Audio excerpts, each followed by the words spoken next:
Bayangkan, dalam satu malam saja, lebih dari 1.000 roket meluncur membelah langit. Namun, sebagian besar dari mereka tidak pernah menyentuh tanah. Bagaimana mungkin sebuah negara yang ukurannya hampir tak terlihat di peta dunia, mampu bertahan dari hujan rudal yang mematikan?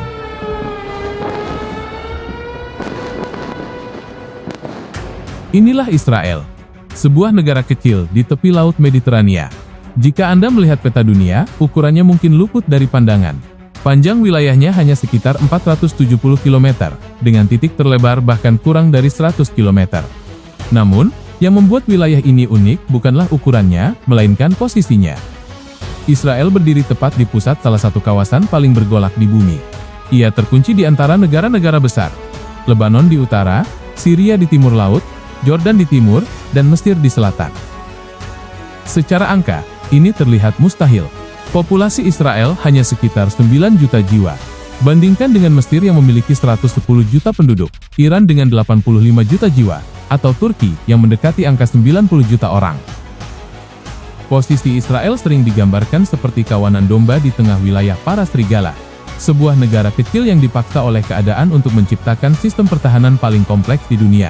Namun, sejarah selalu mengajarkan satu hal. Setiap perisai sehebat apapun, pada akhirnya akan menghadapi pedang yang lebih tajam. Pertanyaannya bukan lagi apakah sistem ini mampu bertahan hari ini, melainkan berapa lama keseimbangan ini bisa dipertahankan di masa depan yang penuh ketidakpastian. Secara demografi dan geografi, Israel hanyalah sebuah titik kecil yang dikepung oleh kekuatan yang jauh lebih masif. Namun, dalam sejarah konflik modern, ukuran wilayah ternyata bukan penentu kemenangan. Dalam beberapa dekade terakhir, ancaman terbesar negara ini bukan lagi invasi darat konvensional, melainkan serangan udara yang datang dari berbagai arah. Ribuan roket bisa ditembakkan secara bersamaan dalam satu waktu.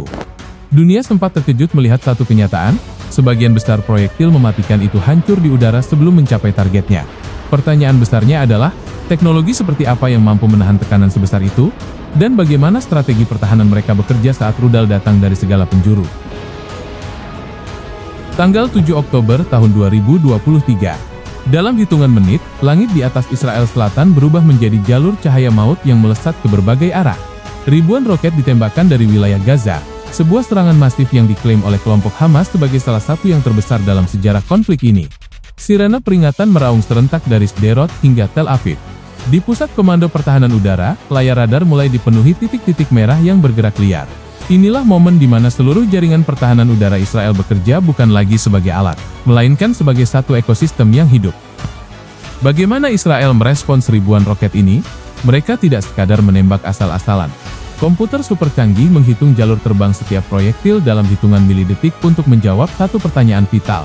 Apakah roket ini akan jatuh di area berpenduduk? Jika jalurnya mengarah ke padang pasir atau laut, sistem akan membiarkannya. Namun, jika targetnya adalah sekolah atau fasilitas penting, interseptor akan diluncurkan. Inilah strategi, prioritas ancaman. Karena menghancurkan setiap roket adalah hal mustahil, Israel memilih untuk fokus hanya pada apa yang benar-benar berbahaya. Strategi ini bukan hanya soal teknologi, tapi soal efisiensi di tengah kepungan serangan massal. Ancaman Israel tidak datang dari satu arah. Jika di selatan ada Hamas, di utara ada Hezbollah Lebanon dengan puluhan ribu roket yang jauh lebih mematikan, seperti Fajr-3 yang mampu menjangkau jarak 43 km. Untuk menghadapinya, Israel membangun perisai berlapis. Ada Iron Dome untuk jarak pendek, David Sling sebagai lapisan tengah untuk rudal jelajah, dan Arrow Missile System yang mampu mencegat rudal balistik bahkan di luar atmosfer bumi. Namun, puncak dari evolusi pertahanan Israel bukan lagi terletak pada rudal, melainkan pada kecepatan cahaya. Perkenalkan, Iron Beam. Ini adalah sistem pertahanan berbasis laser 100 kW yang dirancang untuk mengisi celah yang tidak bisa ditangani secara efisien oleh Iron Dome. Apa saja yang bisa dicegat oleh Iron Beam? Berbeda dengan Iron Dome yang mahal, Iron Beam difokuskan untuk menghancurkan ancaman jarak dekat yang datang dalam jumlah masif, seperti 1. Mortar dan artileri, proyektil kecil yang terbang terlalu rendah atau terlalu cepat untuk rudal konvensional. 2. Roket jarak pendek. Jenis roket rakitan yang sering ditembakkan dari jarak hanya beberapa kilometer di perbatasan. 3. Drone dan UAV kecil. Pesawat tanpa awak yang lambat namun mematikan jika menyerang dalam format swarm, gerombolan. Jangkauan dan efisiensi. Sistem ini memiliki jangkauan efektif sekitar 7 hingga 10 km. Meski jangkauannya lebih pendek dibanding rudal, Iron Beam memiliki keunggulan yang tidak dimiliki sistem lain. Amunisi tak terbatas. Selama ada aliran listrik, laser ini bisa menembak terus-menerus. Dan yang paling mengejutkan adalah biayanya. Jika satu rudal pencegat Iron Dome Tamir berharga sekitar 50.000 hingga 100.000 dolar, sekitar 800 juta hingga 1,5 miliar rupiah.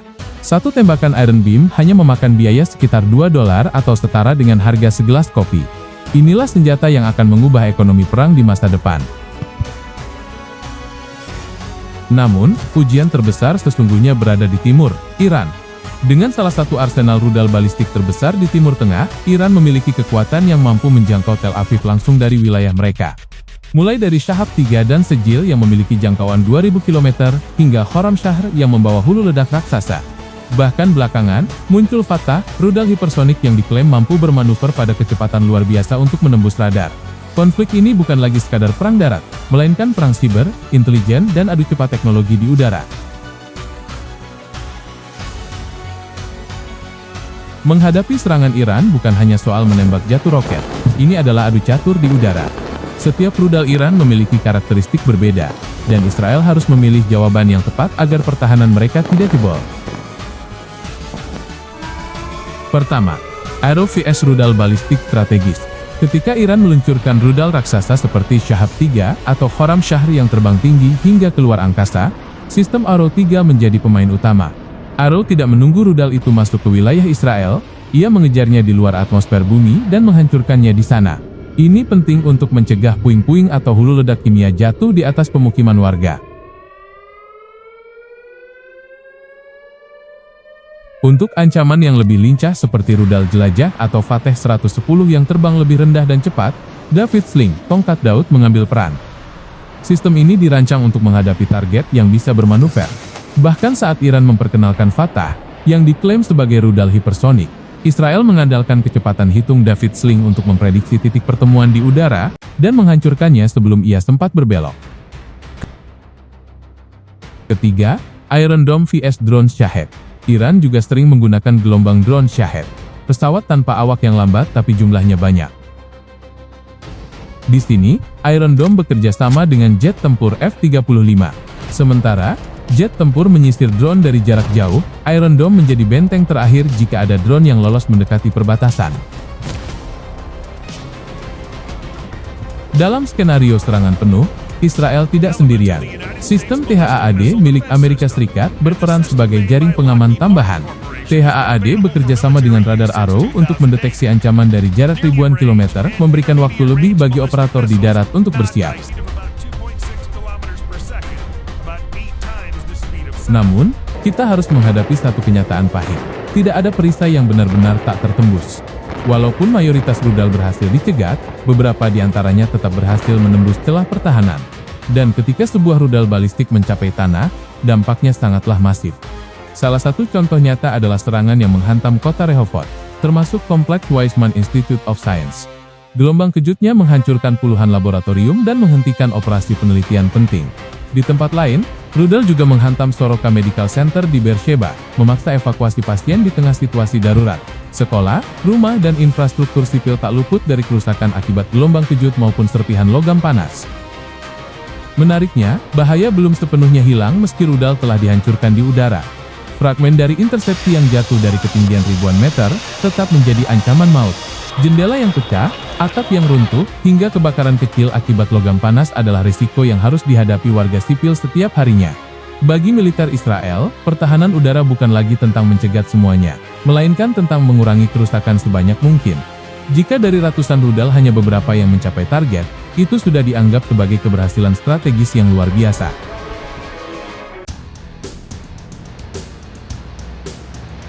Di tengah kawasan yang selama puluhan tahun dipenuhi api konflik, satu hal menjadi jelas. Negara sekecil Israel telah membangun salah satu sistem pertahanan paling kompleks di dunia. Dari Iron Dome yang menghadang roket jarak pendek, hingga sistem Arrow yang mengejar musuh di luar atmosfer. Semua ini lahir dari satu realitas yang tak terelakkan, bahwa mereka berada di tengah kepungan ancaman dari berbagai arah. Dari Gaza di selatan, hingga potensi rudal balistik Iran di timur. Namun, teknologi hanyalah satu sisi dari cerita ini.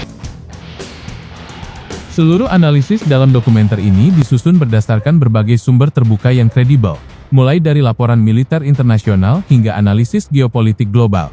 Tujuan kami bukan untuk memihak, melainkan untuk memahami bagaimana teknologi dan strategi militer membentuk realitas keamanan di Timur Tengah. Sejarah menunjukkan satu hal yang terus berulang. Setiap teknologi pertahanan yang diciptakan manusia, suatu hari nanti akan menghadapi teknologi serangan yang lebih baru. Pertanyaannya bukan hanya apakah sistem ini mampu bertahan hari ini, tetapi berapa lama keseimbangan rapuh ini dapat dipertahankan di masa depan. Karena di Timur Tengah, langit yang tenang hari ini tidak selalu menjamin kedamaian esok hari. Terima kasih telah menonton dan sampai jumpa di analisis berikutnya.